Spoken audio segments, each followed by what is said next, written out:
The execution of Marie Antoinette remains one of the most chilling and dramatic moments in the annals of French history. The guillotine didn't just bring an end to the life of a queen, it marked the violent rejection of monarchy by a furious revolution. But what happened after the blade fell?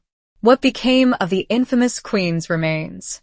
Today, we're taking you deep inside the grave of Marie Antoinette, uncovering forgotten secrets and the emotional journey to her final resting place. Before we start, don't forget to like, subscribe, and hit that bell icon for more stories from history that you won't hear in school. It was the morning of October 16th, 1793. Paris was buzzing with anticipation. The former Queen of France, now simply Marie Antoinette, prisoner of the Revolution, was being escorted to her execution. Gone were the gowns, the jewels, the palatial luxuries. Dressed in plain white, her hair cut short, she rode in an open cart through the streets of Paris. Unlike her husband, King Louis XVI, who had faced the guillotine 9 months earlier with composure and dignity, Marie Antoinette looked fragile and aged beyond her years. The people, many of whom once idolized her beauty and elegance, now hurled insults. They saw her not as a woman, but as a symbol of tyranny. When she arrived at Place de la Révolution, the execution site,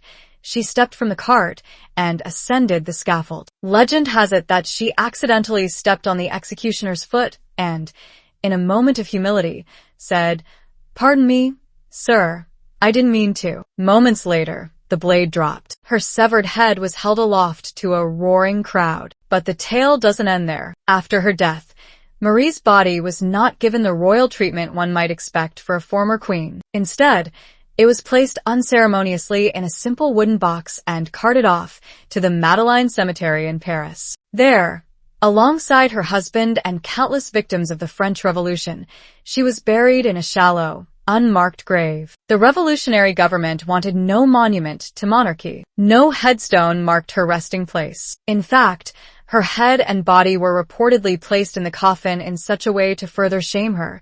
Some accounts claim her head was placed between her legs in an ultimate act of dishonor. Her grave was hastily covered with lime, a chemical that sped up decomposition and concealed the smell of death. The intent was clear: erase her from memory. But not everyone forgot. In a strange twist of history, Marie Antoinette's death sparked a macabre act of preservation. Madame Tussaud, the famed wax sculptor, allegedly managed to gain access to the queen's body before burial. With astonishing speed, she created a death mask of Marie's face, capturing the final expression frozen in death. This death mask would later become part of her traveling wax museum, offering a grotesque glimpse of the fallen queen to fascinated and horrified audiences across Europe. It was a morbid relic of revolution, a silent witness to history. For over 2 decades, Marie Antoinette's remains lay beneath the soil of Paris, unmarked and largely forgotten by the political elite. The tides of power had shifted several times since the guillotine fell. France moved from chaos to empire under Napoleon,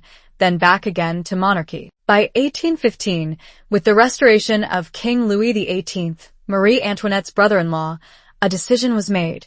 The remains of the royal family must be recovered and given a proper burial. But finding her body would not be simple. It had been over 20 years, and her grave was shared with countless others. In January 1815, workers began digging at the Madeleine Cemetery under the supervision of royal officials. Using records, witness accounts, and landmarks, they located what they believed to be the grave of Marie Antoinette and King Louis XVI. The scene was emotional. As they dug through layers of lime and debris, they discovered fragments of wood from a rotting coffin, bones, and personal artifacts. Remarkably, Marie Antoinette's skull was found intact, positioned, as described, apart from the rest of her body. Also found were pieces of clothing, including silk stockings and elastic garters, as well as strands of white hair still clinging to the skull. The discovery was so moving that several workers reportedly broke into tears. The bones and remains were placed in a wooden chest,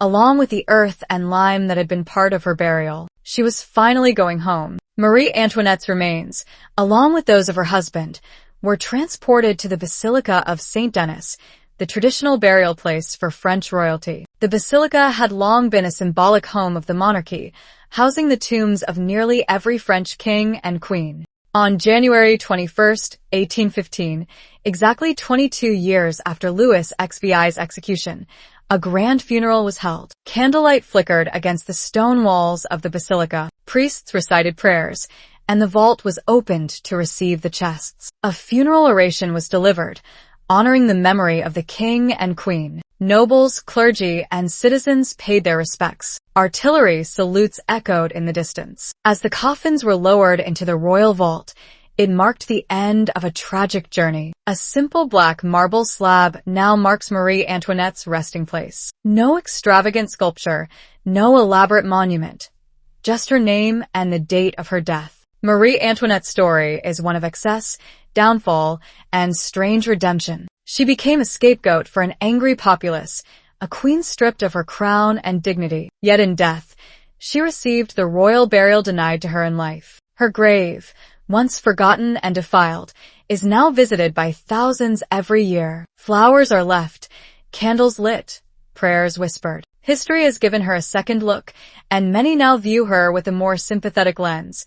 A young woman caught in a storm far beyond her control. Inside her grave, we don't just find bones. We find the echoes of revolution, the weight of history, and the reminder that even the most powerful can fall. But sometimes, even after death, they rise again, not in body, but in memory. Thank you for watching. If you found this video fascinating, please leave a like, share it with your fellow history buffs, and subscribe for more deep dives into the past. See you in the next one.